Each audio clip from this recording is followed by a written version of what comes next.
This video is brought to you by Death Ray Designs. Use code GIGACHAD20 at deathraydesigns.com for 20% off your order of terrain, minis, and more. Details in the description. White is the brand color of choice for monolithic megacorporations and the go-to uniform for galaxy-spanning empires. Once you're powerful enough, you don't have to hide anymore. For us model painters, though, white has a nasty reputation. It is at turns fiddly, chalky, clumpy, and gritty. It's just a pain to work with, especially when brushing by hand. But you need not fear it anymore. Hello, my friends. This is Chad Neighbors, the Chad Neighbors, and in this video, I'll be sharing with you my go-to process for an easy, dare I say painless, pearl white finish that is perfect for Corpo Death Squads, Imperial Stormtroopers, or as the base for Arctic Camo. Let's get into it, and make sure you stick around to get an awesome discount on premium models and terrain offerings, courtesy of this video's sponsor, Death Ray Designs. The model I'm working on is a buckler from DRD, part of their Steel Rift line. I primed it black, then hit it with an undercoat of French beige, both Rust-Oleum. You'll find that warm tones make a big difference in getting a nice white. It looks a little speckly. That's okay. That won't show up in the finished product. My painting handle here, such as it is nothing more than a large pill bottle with some poster tack on top. Low tech, but it works. My secret weapon for a nice white is Folk Art Titanium White Craft Paint. I have found that with the technique I'm going to show you, it leaves a marvelously smooth finish. Put a couple of agitators in there, shake it up really good, and then put a few drops in a dry palette. Brush selection makes the difference here. Grab yourself a round dry brush with a high bristle count, as soft as possible. The way we're going to use this brush is basically a buffing motion, and this type of brush will reduce streaking that normally plagues applying white. Moisten the brush with a little bit of water and then wipe off as much as you can, testing it on your skin, as you'll see me do when I pull off a frame here. You want to just detect a little dampness left in the bristles. Then load up with some white, wipe most of that off, and start buffing it on the model. Back and forth, side to side, small circular motions. Unlike dry brushing to highlight, we want good coverage here. And already you can see it's a really nice, even finish. We've got a lot of work to do yet, but you're starting to get the idea. So take your time, do it right, reload the brush periodically. If it's getting a little clumpy, clean the brush thoroughly, and then reload and keep going with that procedure. Let's see what we've got. Looking pretty good. Still seeing some of that speckly undercoat. That's okay. That will all disappear here very shortly. Now, next step, grab yourself some Holy White speed paint from Army Painter. I like Holy White more than other products because it has a warm gray tone, which contributes to that nice pearly white final finish. A few drops in a dry palette. Grab yourself a round brush. Here's a number 4 round brush that's seen better days. It's synthetic. And start mopping on that paint. Won't go into too much on the contrast paint application process here. The key indicator is to keep it from puddling. Keep it moving, spread it out evenly, make sure your brush stays wet, and never ever touch drying paint unless you've got more wet paint loaded onto your brush, or it will start to tear and roll up on you. So I'm methodically going through here, coating the entire model everywhere with that speed paint. Again, clean out your brush periodically. So in this review, it looks dampened down. We're seeing those gray tones, seeing more definition in the recesses. That's what we want. Now, for our next step, we're going back to that Folk Art Titanium White. Exact same process we did in the beginning. Grab that round dry brush, moisten it, load up with paint, wipe most of it off. When it stops streaking, you're ready to apply. Slightly less pressure this time, but the same technique, back and forth, up and down. And you can really see this white starting to pop. Those warm tones we're building up underneath make all the difference. So once again, I'm going through it. Same process, nothing magic here. And it's looking pretty good with very, very little effort. If you wanted a quick and easy table-ready paint job, folks, you're ready to add whatever details you want, and you are good to go. If you want to see how far you can push this, though, keep watching. It only gets better from here. Before we move on to the next phase, I want to tell you about our sponsor, Death Ray Designs. I am overjoyed to partner with them.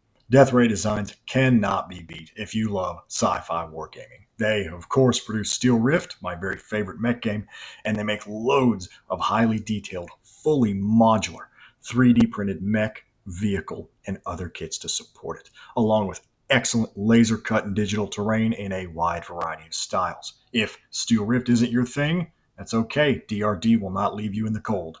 Their Solar Shift Minis line and numerous terrain sets are perfect for use in countless other games. Now, dear viewers, Death Ray Designs has generously extended a great offer to all of you, all of the channel viewers. Use code GIGACHAD20 at checkout, and you'll get 20% off your entire order of Steel Rift, Solar Shift, and select terrain products.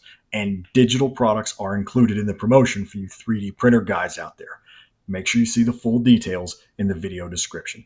That code will also help fund my channel with a nice affiliate commission at no cost to you.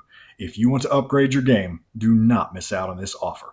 I want to thank Austin and the whole crew at Death Ray for partnering with me and for their customer first mindset, and of course for making such awesome products. Speaking of, let's get back to that buckler. Next step, grab yourself a size 0 or size 1 liner brush because it's time to panel line. For the first phase, I'm using Army Painter Soft Tone, and for a very particular purpose. Put that stuff in a dry palette, on a wet palette. You don't want it to start coming apart. And then I'm going to target the lower legs of the buckler. I am passionate about mechs, especially at this scale, having dirty feet. Moving around, even just getting out of the parking lot in the factory, these things are going to get dirty. So I'm pin washing, in essence, using this liner brush and that Army Painter Soft Tone just on the lower leg recesses. Everywhere where panels meet, everywhere there's a joint, a crevice, paint that in, and now we've got some nice, highly defined lower legs. Going forward, I will do the same thing everywhere else on the model using simply paint, in this case medium C gray, Vallejo model color. This will go on a wet palette. I will thin that until the consistency is just too right. I don't want it too runny. It's easy to go out of control, especially on a white model.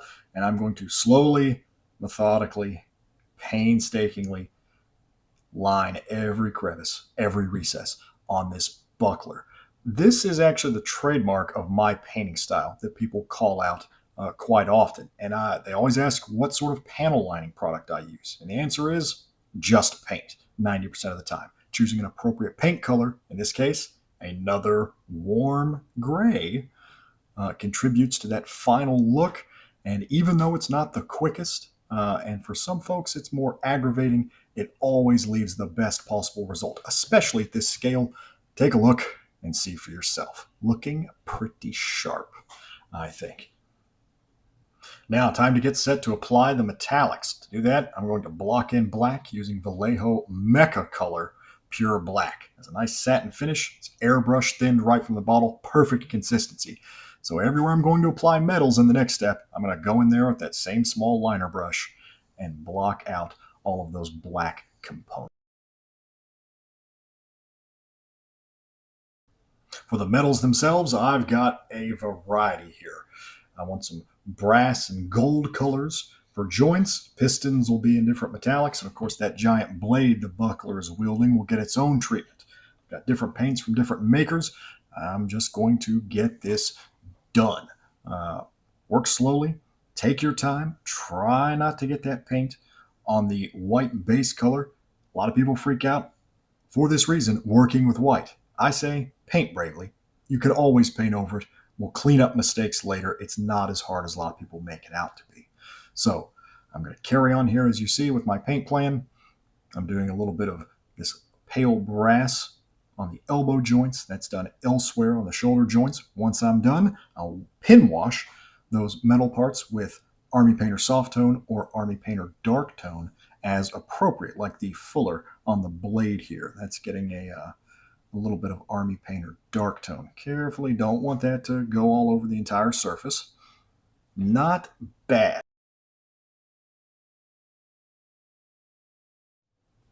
Okay, fun part. Time to do the lenses on the torso of the buckler. I'm using Vallejo shifters from their Space Dust set.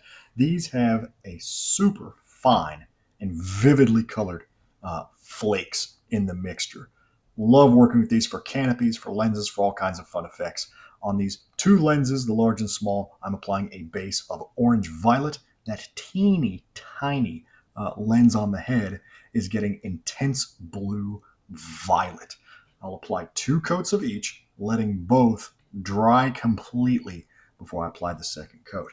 I'm finishing the lenses on the chest with a little bit of that red gold shifter. It looks pink in the bottle. It's not. It will have a really sweet color, and you guys will see here in the results as this pans around. Wow, what a brilliant set of lenses. Put that in your bag of tricks for your own projects. We're moving on. Time to put those red accents on the head, chest, and shoulders of the buckler. There's nothing for it here, folks. A very steady hand, a nice liner brush, and practice if you want to do pinstripes on your own models. Obviously, you guys may not have this as part of your paint plan, but I want to show you this model from beginning to end, and so we're getting it done.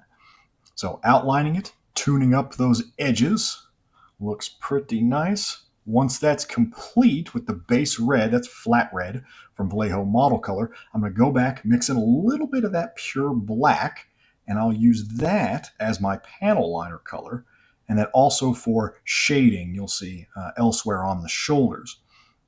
Looking pretty good, not bad. Now, fun trick of mine, take that same panel liner color for the red, and I will line the outside of each stripe. This tightens up that waviness that you often see. And here with the results, yeah, pretty good for a first pass. I'll clean up any lingering errors here in the final phase. I'll do that with Model Color Cold White from Vallejo. This is a super vibrant white. The opacity of it makes it sort of my eraser. So you can see there on the right shoulder, there's some overrun from my metallics phase. I got a little bit of color shift paint on the rim of the lens on the chest. So I'm going to go through with this paint, just appropriately thin with a little bit of water, and I will tidy up my work. I will also highlight the white that I've built up here to give it a little more character and definition.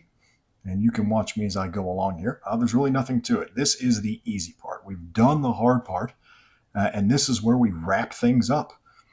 So, guys, white has a reputation for being very intimidating, very painful to work with. It doesn't have to be. A couple of specialist products, one unexpected in the form of that folk art craft paint and the right brush, and you can have a brilliant white just like this very easily and very quickly. And, of course, you don't have to panel line by hand if you don't want to. If you want to leave that panel lining to the work of your contrast paint, use that sort of as its function, it will still look just fine. But you guys have seen pretty much this workflow from beginning to end. Last thing I'll do, just barely highlight the edge of the blade with a little bit of that same cold white to represent that finely sharpened edge. And off camera, I will do some decals and some basing, and then you guys will get to see the buckler again in all of its glory from front to back.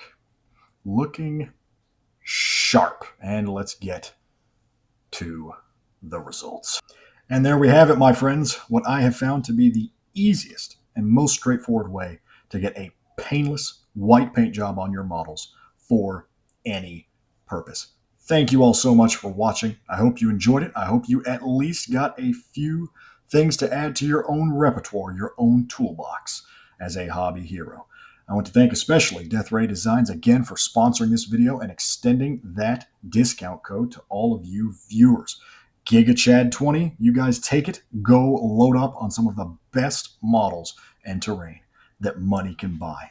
Until next time, my friends, remember, have character, don't be a character, and good night.